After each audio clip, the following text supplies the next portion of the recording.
Bismillahirrahmanirrahim. Alhamdulillah rabbil alamin. Wassalatu wassalamu ala asrafil anbiya'i wal mursalin Sayyidina wa maulana Muhammadin wa ala alihi wa sahbihi ajma'in.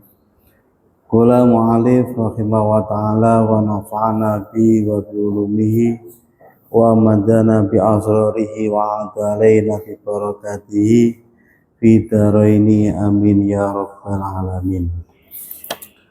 Bismillahirrahmanirrahim. Nerusake kitab Safinatun Najah ki ingkang diwaos sarahipun kitab Kasifatus Sajah.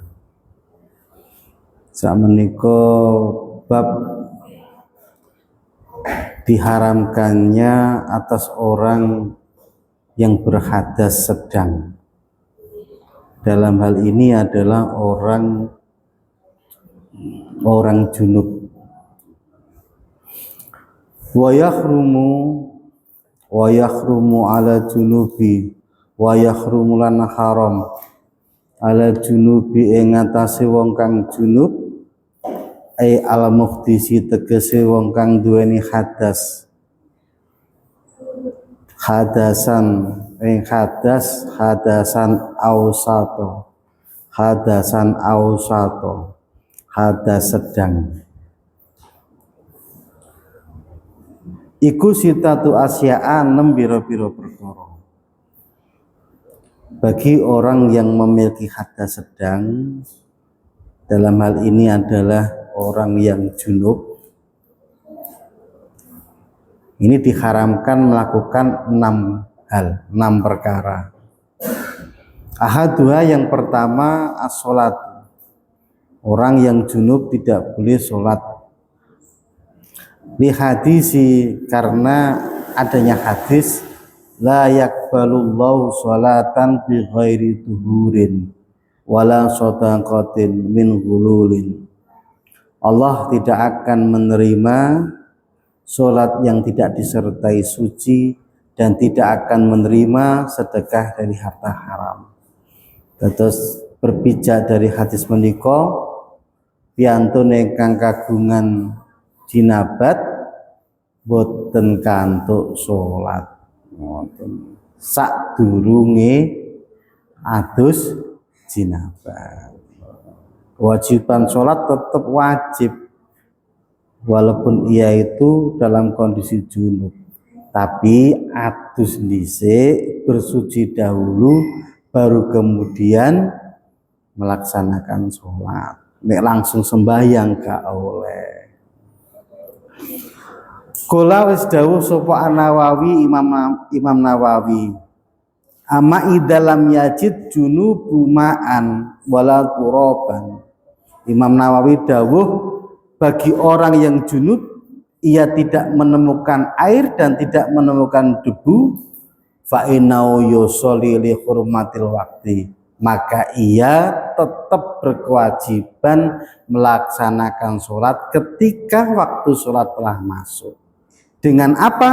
Dengan melaksanakan sholat li hurmatil waqti. Kalau wingi kula sampun jelasake ala hasbi hali, dalam kondisi sebisa-bisanya, saiso-isone. Kalau memang dia itu bisa untuk rukuk sujud, ya dilakukan rukuk sujud. Tapi nek gak iso koyok pas kondisi di perjalanan numpak bis, numpak sepur, ya wis saiso-isone. Yang penting antara rukuk dan sujud ada bedanya. Nek rukuk saidik, nek sujud nemen. Nah, takbiratul ihram ya tetap takbiratul ihram, Allahu akbar. Wa yakhrumu alil qiraatu kharija sholati. Wa yakhrumu ali ayyaqra fi sholati maza ta'ala fatihatil kitab. Kalau ia wong junub, dia itu tidak menemukan air dan tidak menemukan debu, sedangkan ia sholat li hurmatil waqti, maka baginya haram untuk membaca surat dari Al-Quran selain Al-Fatihah. Jadi surat li hurmatil waktu niku kiambake mung maose Al-Fatihah. Mboten kantuk sak liyane Fatihah.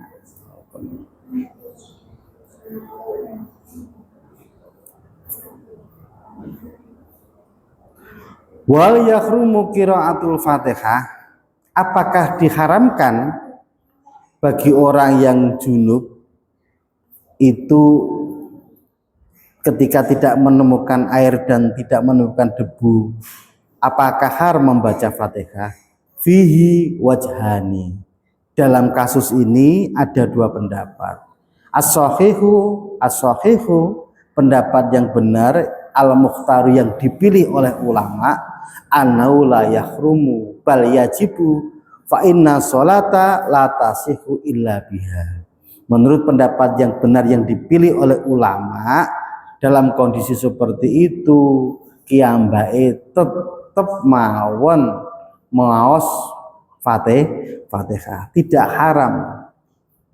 Malahan hal itu wajib untuk dibaca di dalam sholat maupun di Fatihah, malah wajib. Sebab apa? Dikatakan fa inna sholata la tasihu illa biha, karena sholat itu tidak sah kalau tidak membaca Fatihah. Dalam hal ini satu pendapat menyatakan malah wajib, bukan haram, malah wajib. Wasani, dan pendapat yang kedua, la yajuzu bal ya'ti bil adgari allati ya'ti biha al ajizu allati la yahfadu say'an minal qur'ani li anna hada ajizun syar'an fasara kal ajizi hisan waswabu al awalu. Intaha antai. Pendapat yang kedua, kalau memang ia itu dalam keadaan junub, tidak menemukan air, tidak menemukan debu, maka ia tidak diperbolehkan membaca Al-Quran, baik itu surat yang lain maupun Al-Fatihah. Gak oleh.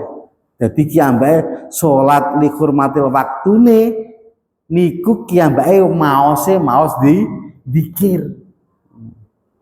Maus dikir karena disamakan dengan kondisi orang yang tidak mampu membaca Al-Quran ketika sholat. Jadi wong sing gak mampu maos Al-Quran, gak apal surat Fatihah, gak iso maca Arab, kok pingin sholat, monggo kersa sholat. Lah terus macane apa? Macane dikir Allahu Akbar, mbok terus maca subhanallah, mbok maca Allahu Akbar, mbah maca la haula wala quwata illa billah, pokoke sak iso-isone teko dikir, sak apal-apale teko dikir.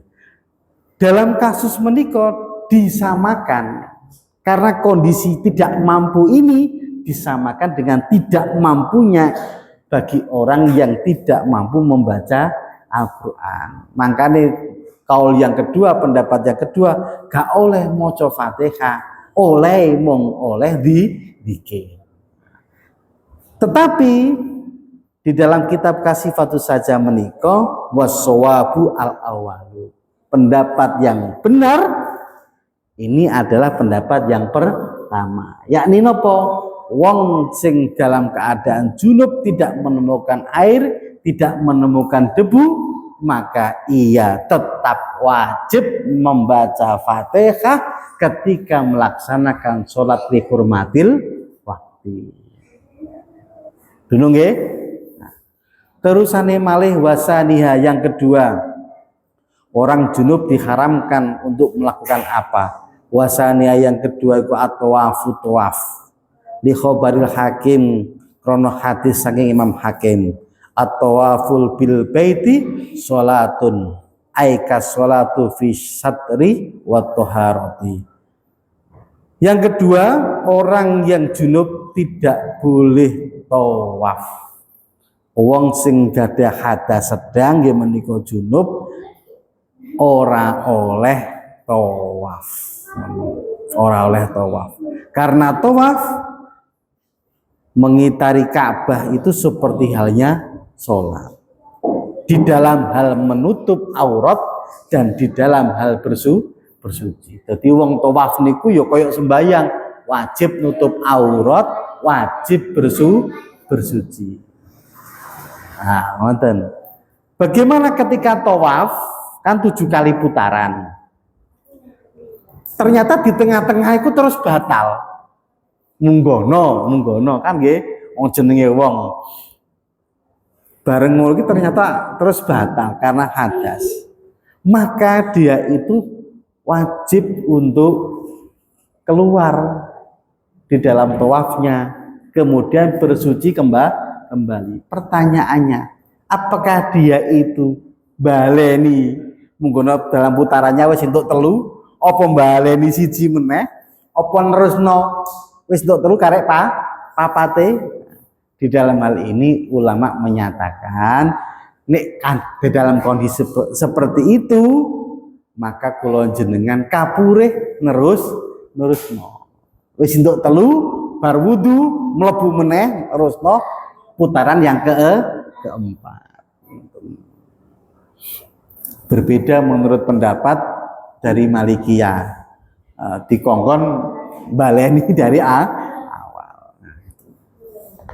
Terusane meneh bagi orang yang junub atau orang yang memiliki hadas sedang diharamkan yang ketiga wasalisuha, yang ketiga masul mushafi, memegang mushaf. Qala Nawawi, Imam Nawawi dawuh idza kataba junubu au muhdisi mushafan in kana yahmilu waraqata wa yamassuha hala kitabati fa huwa haramun wa illam yahmiluha wa lam yamassuha fa fi salasatu aujuhin. Menurut Imam Nawawi, seumpama orang junub itu menulis atau orang yang berhadas itu menulis dari Al-Quran, nulis Al-Quran, ingkana yahmilu warakati wa yamassuha, kalau ia itu menulisnya dengan membawa lembarannya dan menyentuh lembarannya, tapi jenenge nulis sih mesti nyentuh. Aku ngene iki, kula mbayangno nek mau pas mutolaah. Lah mosok terus iso tak nulis ngene iki lah. Ya munggono, tembung munggah. Tapi jenenge nulis mesti ya menyentuh. Nek nggawa mungkin enggak nggawa karena ada ono meja nih. Tapi jenenge nyentuh mesti nyentuh. Kalau ia seperti itu haramun, maka haram menulis dari Al-Quran. Wa illam lam yahmiluha wa illam yahmilu wa lam yamassuha fa fi salasat aujuhin. Kalau ia menulis Al-Qur'annya tidak menyentuh, tidak membawanya, maka ada 3 pendapat. As-shahihu jawazu. Pendapat yang pertama boleh. Pertanyaannya iso ta nulis. Nah, ya iso tapi tulisannya paling ya elek ngono iki. Wong tulisane ngene. Tapi bisa jadi mungkin ngelukis itu kan iso gak nyekel deh ya. Saya ngelukis dari tulisan. Ngelukis kan menulis, menulis. Tapi berupa sesuatu yang lebih elok, karena mempunyai tingkat seni yang lebih tinggi. Melukis itu. Kalau memang seperti itu, gak nyekel, gak nggawa dari tulisannya atau lembarannya yang ditulis dari Al-Quran, maka pendapat yang pertama mengatakan boleh. Wasani, dan pendapat yang kedua tahrimuhu haram. Wasalisu, yang ketiga, pendapat yang ketiga ya juzulil muhdisi, boleh bagi orang yang berhadas, berarti hadas kecil. Wa yahrumu ala junubi, dan tetap haram bagi orang yang junub. Jadi pendapat yang ketiga ini boleh, tapi bagi orang muhdis, orang yang berhadas kecil, ya. Wa yahrumu ala junub, dan tetap haram atas orang yang berhadas sedang, dalam hari ini adalah junub. Yang begini muhdis di sini itu tidak diberi penjelasan muhdis besar atau muhdis ringan. Tapi kalau melihat seperti ini, maka dinyatakan kebolehannya bagi orang yang berhadas kecil. Terusane meneh. Warabi'uha hamluhu. Yang keempat, keharaman orang yang junub nggih menika membawa Al-Qur'an. Li'anau a'dhamu minal masih, karena membawa itu lebih berat daripada memegang. Fahuwa, maka membawa iku haramun haram. Bil kiasil aulawi, kelawan kias aulawi. Jadi kias aulawi ini menyamakan dari ilat yang ada, dari cabangnya ini masun memegang ini, cabangnya ini digolekno ilat yang sama atau yang lebih berat, dalam ini hamlun membawa. Nah ini kan lebih ringan, nah nek nggawa lebih berat. Nah, maka sing nyentuh wae gak oleh, apa maneh sing nggawa. Ini namanya kias aulawi. Terusane malih Qala Nawawi, catatan Imam Nawawi dawuh syawaun hamalu bi ghilafi au bi ghairi intaha. Imam Nawawi dawuh gowone mushaf baik dengan menggunakan blongsongan atau samaknya atau tanpa menggunakan blongsongan. Dalam hal ini adalah hukumnya sama saja bagi orang yang junub, gak oleh. Wa yajuzu hamlu hamli mushafi wala yajri fi tafsilul mata'i li annahu la ya'udda hamila li mushafi walau qasadahu fala ibrata bi qasdihi. Yang kedua, boleh mengangkat orang yang membawa mushaf, karena dalam hal ini membawa gendong wong nggawa mushaf. Jadi ono cah cilik nggawa mushaf. Apakah boleh? Boleh, karena orang yang menggendong, orang yang membawa mushaf ini dalam rangka menggendong orang, tidak dalam hal membawa mushafnya. Di sini dinyatakan bolehnya karena memang kostumnya, niatnya itu gendong orang, tidak membawa mushaf.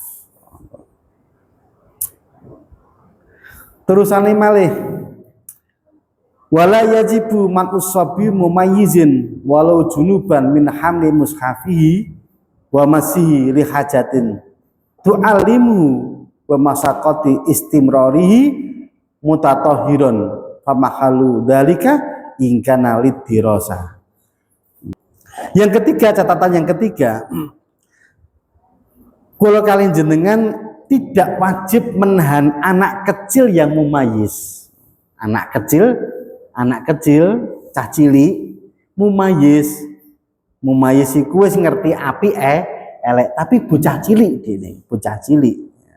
Maka dalam hal ini walaupun ia junub, bocah cilik ku jenenge mungkin jenenge fikih itu mesti terkadang berbicara tentang kemungkinan. Iki nek ana cah cilik tapi wis mumayyiz, sehingga dia itu suatu ketika mengalami junub. Awak dhewe ngelarang enggak bocah iku nggawa Al-Qur'an.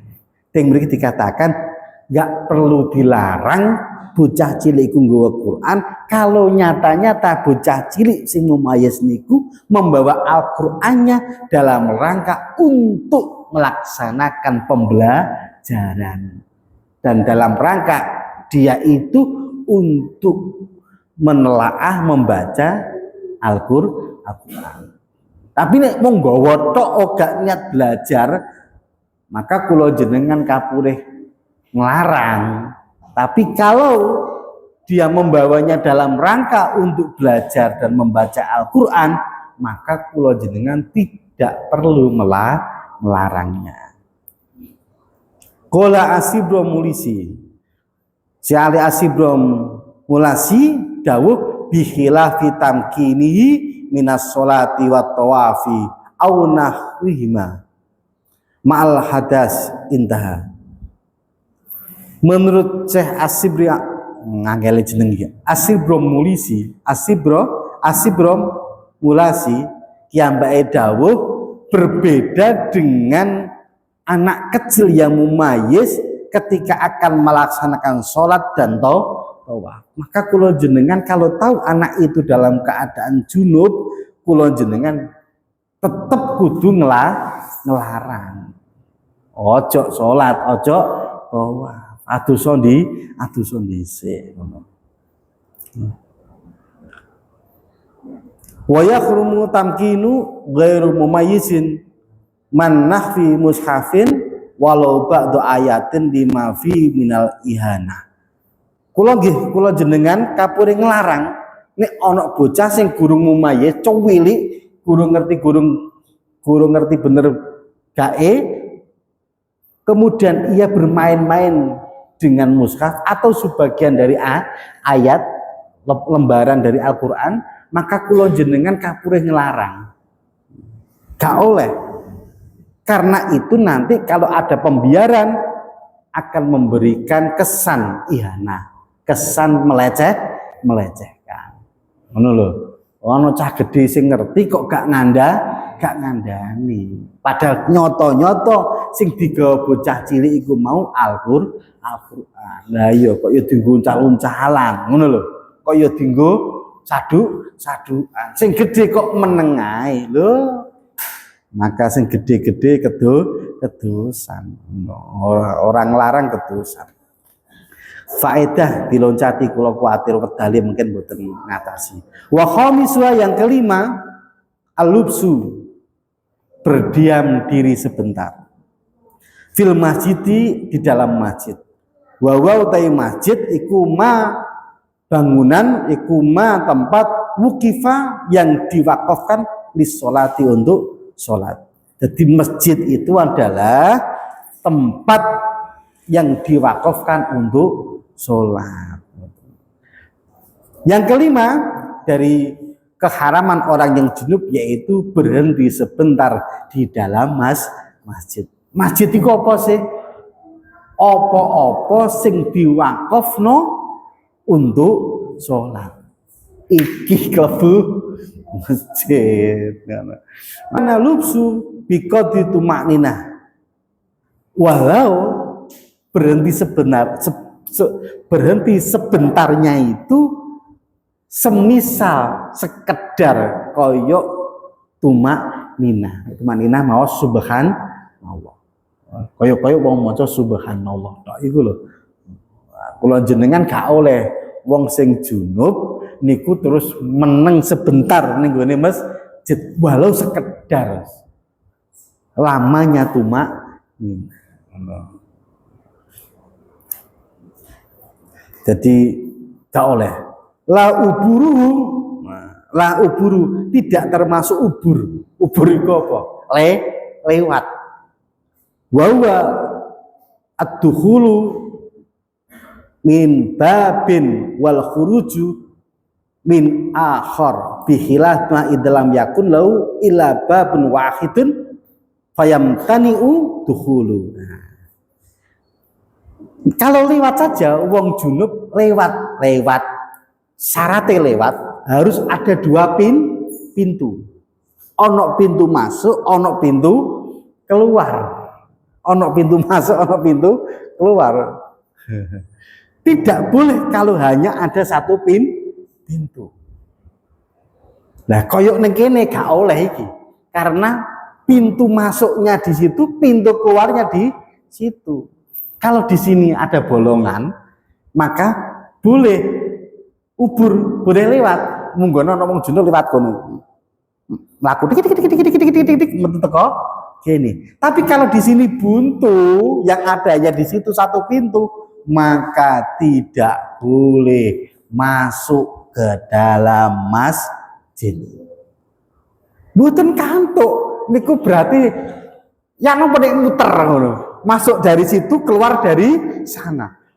Sawaun kana podo wae. Harus ada pintu lain. Nah, itu. Nah, nek pengin ngoten berarti mereka harus dikasih pintu keluar. Nah, pertanyaannya, teko kono terus balik kono. Apa fungsinya teko kono terus rono meneh? Tapi lihat apa dolanan. Nah, nek rono kan iso bisa jadi dia mau ke arah sana, gak ono panggon lain kejaba lewat masjid. Akhirnya dilewati dikit. Tetapi kalau dia pintu 1 ke pintu 2, terus fungsi apa dia nih? Itu jenenge permainan gak oleh. Mboten kantuk. Ama turut dadu, adapun turut dudu. Ama turut dudu, adapun mider. Oh, itu jenenge mider. Fa innahu haramun. Maka hal itu adalah haram. Teko kono ning ngene kono. Dung. Gak oleh. Kalau dalam keadaan junub gak oleh. Iku jenenge turut dudu niku. Mider. Kalmuksu, orang yang seperti itu dihukumi kalmuksu. Kaya dene wong sing mendek. Karena itu tidak diperbolehkan. Qala ta'ala la taqrabus sholata wa antum sukara hatta ta'lamu ma taquluna wala junuban illa abiris sabilin hatta tastaghsilu ay la taqrabu maudhi as-sholati halu kaunikum sukara wala fi hali kaunikum junuban. Niku lho. Karena pun wonten dawuh Gusti Allah, ojo marek-marek panggonan sholat ketika kamu sedang mendem. Ojo marek-marek panggonan sholat ketika kamu junub, kecuali wis adus ngono. Junub kecuali wis adus. Terusane malih. Naam. Berarti iki ana istilah, ana pertanyaan.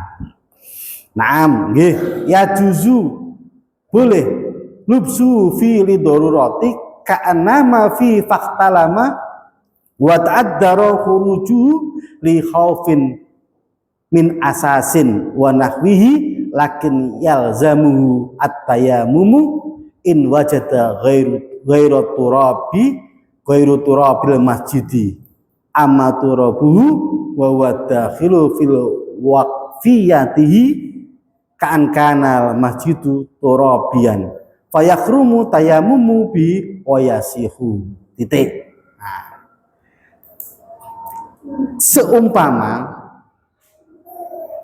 kasuistik boleh wong sing junub iku meneng ning gone masjid karena darurat.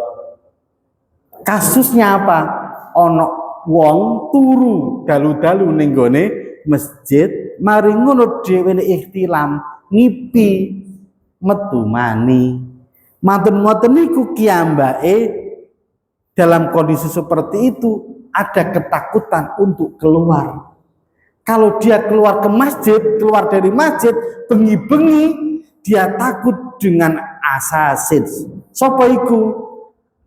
Wal asasu wa al hakimu alladzi yatufu bil lail.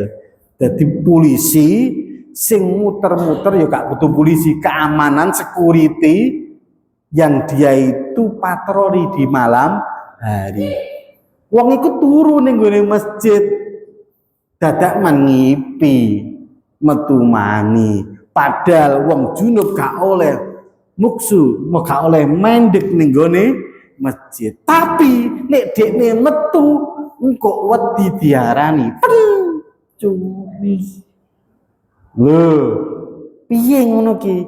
Maka dalam hal ini dalam hal ini dikongkon tayamum.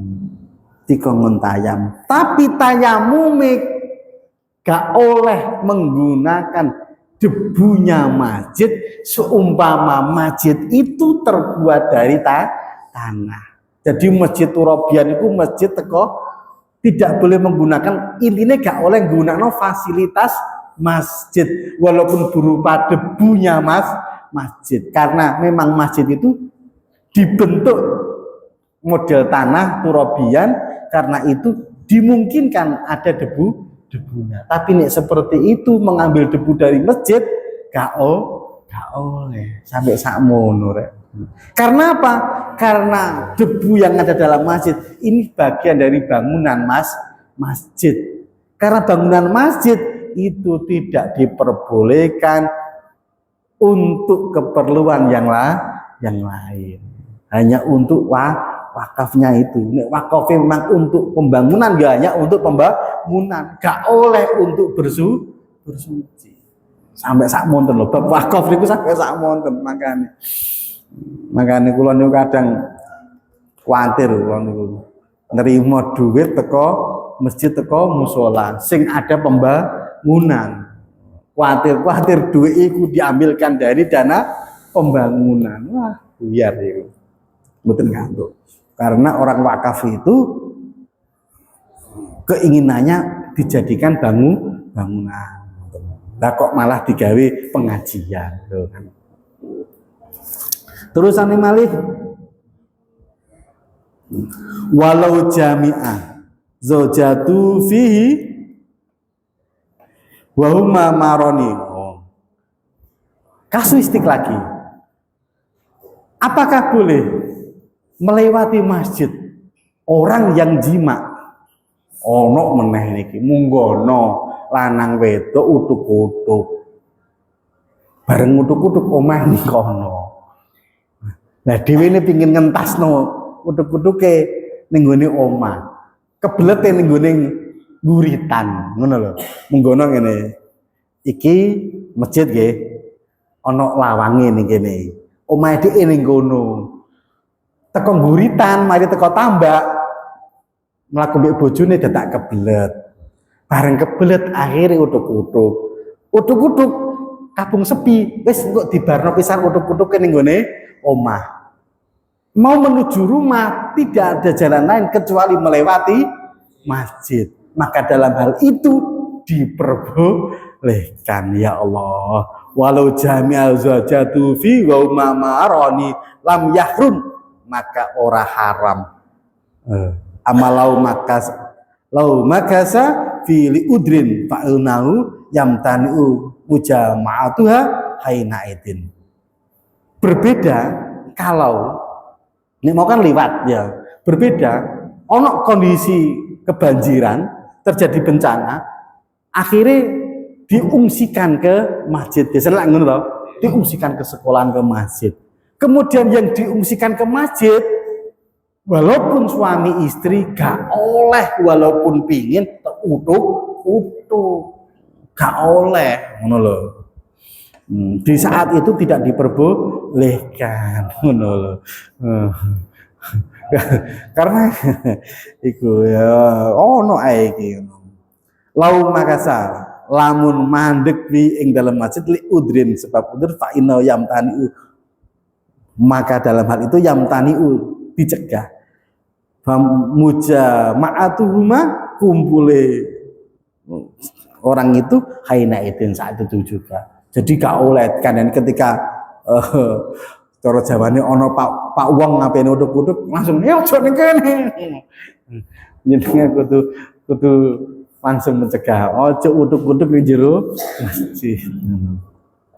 Terusane malih wa aman Nabi sallallahu alaihi wasallam fayakhilu muksuhu bil masjidi junuban wa huwa min khasaisihi sallallahu alaihi wasallam li anna ikhtiyajahu bil masjidi aksaru linasri sunnati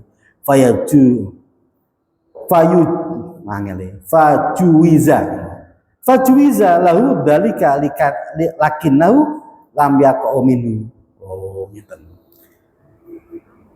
Wong junub ning gone masjid itu berlaku hanya untuk umat Kanjeng Nabi Muhammad. Tapi nek Kanjeng Nabi niku mboten napa nopo. Karena itu termasuk khosois kekhususane Kanjeng Nabi. Munggo lho niki. Tapi Kanjeng Nabi tidak pernah melakukan hal itu. Kanjeng Nabi yang mriki dikatakan lakinau lam yaqa minhu. Kanjeng Nabi tidak pernah ngalami hal seperti itu. Iki cuma tembung seumpama. Wong acara fikih ya sing ngeten iki, lau seumpama. Nah, Kanjeng Nabi menika mempunyai kekhususan karena apa? Kanjeng Nabi itu sendiri lebih mulia daripada masjid. Karena Kanjeng Nabi itu dinasri sunnah. Piyambake itu adalah Nabi dan Rasul mempunyai kewajiban untuk mensiarkan sunnahnya. Karena itu Kanjeng Nabi seumpama junub tetap boleh bertempat di dalam masjid. Karena keagungan Kanjeng Nabi lebih agung ketimbang masjid itu sendiri. Wasati suadan yang keenam, bagi orang yang junub haram untuk apa? Yang keenam qiraatul Quran, maos al-Quran. Wasurito lan dinsyaratno fi hurumatiha, di dalam keharamannya membaca Al-Quran sab'atu surutin, 6 syarat. Al-awalu yang pertama, kaunu qiraat bilafdin wa misluhu isyaratul akhras. Wa mislu isyaratul akhrasi mufhimah li anna isyaratihi muqtaddu biha. Yang pertama, syarat tidak diperbolehkannya orang junub membaca Al-Quran itu kalau membacanya qaulul qiraah bilafdin, mocone dengan menggunakan lafaz. A'udzu billahi minasyaitonir rajim. Bismillahirrahmanirrahim. Alif lam mim. Nah, ini berarti menggunakan lafaz. Bagaimana kalau tidak menggunakan lafaz? Ya oleh, tetapi gak oleh muni. Munggono. Wong sing junub iku memang wong sing apal Al-Quran, sehingga dia walaupun junub kudu angen-angen Al-Quran ben apalane gak ilang. Tapi gak dilapati. Cuma diangen dibengengin. Yang kedua syaratnya kaunul qari musmi'an biha nafsahu. Orang yang membacanya harus mendengar dari bacaannya. Jadi mocone kalau wau kudu dirungu kupinge dhewe, iku diarani qiraah. Jadi qiraah iku wong maca ana swarane dirungu kupinge dhewe. Dunung wa kharaja ma'ida talafuda walam yusmi nafsahu khaisu iktadala sam'uhu wala mani. Dalam hal ini pelafatannya itu jelas didengar karena ia barometernya itu normal dan tidak ada penghalang. Contohnya jenengan ngomong onok suara musik buanter, kan jenengan walaupun ngomong kadang gak krungu ya toh. Kecuali bianter ngono. Wah, swara lagune ya, Bang. Banter. Nah, tidak seperti itu. Ini dalam kondisi normal. Jadi jenengan maos ngeten niki terlafadzkan, terdengar telinganya sendiri dalam kondisi normal, tidak ada penghalang yang lainnya.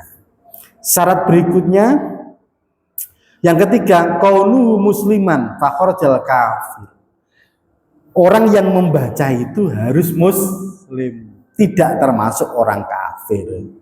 Fala yamna'u minal qiraati di adami itiqadil hurmat Wa in uqiba alaiha. Lah nek munggono ana wong kafir terus piyambake seperti itu maca padahal dia itu dalam keadaan junub, yo besok dia akan tetap disiksa. Karena dia tahu itu untuk melecehkan. Wa in uqiba alaiha. Dia akan mendapatkan siksa karena itu. Karena apa? Dia itu melakukan hal itu. Apa itu? Jinabat maca Al-Qur'an. Di mana dia itu walaupun di adami i'tiqadil hurmah, tidak memiliki keyakinan keharaman, tapi kok dhewe ini koyo ngono, tetep Gusti Allah nuwai siksa. Lho ngeten iki lho. Iki balik ning gone bab madhahirul jalal, madhahirul jamal sing kala wingi kula jelasake. Nek Gusti Allah wis kadung nyeksa walaupun masalahnya itu tidak terkait, kan wong kafir kan enggak terkait. Tapi tetep ae nek sampai dilakoni tetep disiksa. Naudzubillah min dzalik.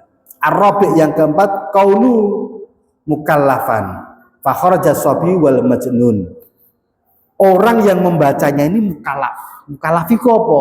Mukallaf iku berakal, balik dan berakal. Itu jenenge mukallaf. Balik dan berakal. Tidak termasuk anak kecil dan orang gila. Jadi ini ana wong gendeng utawa bocah cilik maca Al-Qur'an walaupun dia dalam keadaan junub, ya wis gak ngaruh. Oh gak ngaruh. Ora ngerti kok.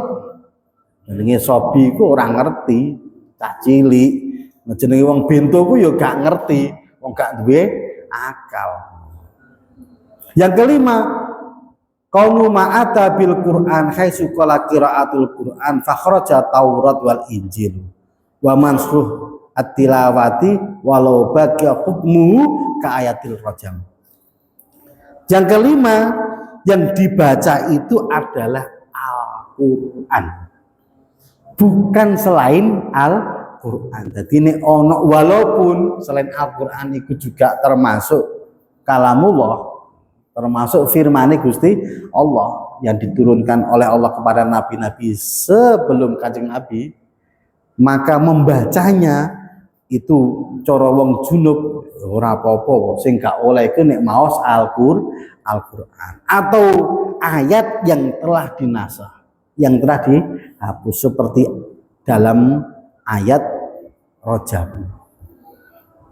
As-saykhu wa saykhatu idza zannaina ora ketok. As-saykhu wa saykhatu idza zanaya ila akhir ayat. Ayat itu berikut. Wasadisu yang keenam, syarat yang mana orang junub tidak boleh membaca Al-Qur'an dan membacanya itu apa? Syarat-syaratnya membaca yang keenam itu al-qasdu li qiraati wahdaha au ma'adzikri wal qasdu li wahidin la bi aini fa inna qira'a ayatul ihtiyaji biha haram. Syarat yang keenam, membaca itu kudu ono sejo moco, ada qasdul qiraah, ono menyengaja untuk membacanya. Seumpama ia itu niat membaca dan niat zikir, maka hal itu pun tidak diperbolehkan. Sing diolehi apa? Sing diolehi wa atlaqa au dzikra. Sing diolehi iku angger ae maca, mungkin ae angger ae maca iku kaya wong apa ya? Wong turu terus nglindur. Nah, kados tiyang nglindur dhewe maca, wong jenenge dhewe niku wong apal Al-Qur'an, nglindure ya maca Al-Qur'an. Wah, seperti itu walaupun kondisinya dia itu junub, ora apa-apa wong dhewe ngelindur. Atau orang zikir, niatnya zikir. Makanya kadang sebagian ulama menyatakan bolehnya orang itu junub membaca sebagian dari Al-Quran, tapi niatnya tidak membaca. Jadi bukan likostil kiroah, tidak untuk tujuan membaca, tetapi tujuan lidzikri, niatnya di zikir. Tapi dalam hal ini kulo ikhtiyat, kalau memang junub mending gak usah maca Al-Qur'an. Nek zikir yo zikir sing pun masyhur, kaya Allahu Akbar, kaya subhanallah, ngoten mawon. Niku jelas-jelas di zikir. Nek sampean terus zikir maca Yasin Al-Qur'an. Nah, kuwatir kula jenengan niate maca. Padahal niat membaca dalam kondisi junub itu tidak diperkenankan. Wallahu a'lam. Bismillahirrahmanirrahim. Rabbi fa'na bi barakatim wa dinal husna bi hurmatihim wa amisna fi tariqatim wa mu'afati minal fitani. Bismillahirrahmanirrahim. Allahumma inni astaudiuka ma'alam tanihi fardudu ilayya indah hajati ilaihi wala tunsinihi ya rabbal alamin. Assalamualaikum warahmatullahi wabarakatuh.